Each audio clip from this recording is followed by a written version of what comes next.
زمانے میں قحط پڑا۔ آپ صلی اللہ علیہ وسلم خطبہ دے رہے تھے کہ ایک دیہاتی نے کہا کہ یا رسول اللہ، جانور مر گئے اور اہل و عیال دانوں کو ترس گئے، آپ ہمارے لیے اللہ سے دعا فرمائیں۔ آپ صلی اللہ علیہ وسلم نے دونوں ہاتھ اٹھائے۔ اس وقت بادل کا ایک ٹکڑا بھی آسمان پر نظر نہیں آ رہا تھا، اور اس ذات کی قسم جس کے ہاتھ میں میری جان ہے، ابھی صلی اللہ علیہ وآلہ وسلم نے ہاتھوں کو نیچے بھی نہیں کیا تھا کہ پہاڑوں کی طرف سے گھٹا امڑ آئی، اور آپ صلی اللہ علیہ وآلہ وسلم ابھی ممبر سے اترے بھی نہیں تھے کہ میں نے دیکھا کہ بارش کا پانی آپ صلی اللہ علیہ وسلم کی ریش مبارک سے ٹپک رہا تھا۔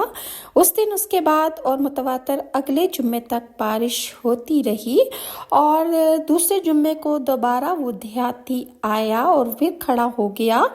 اور کوئی دوسرا شخص کھڑا ہوا اور انہوں نے عرض کی کہ یا رسول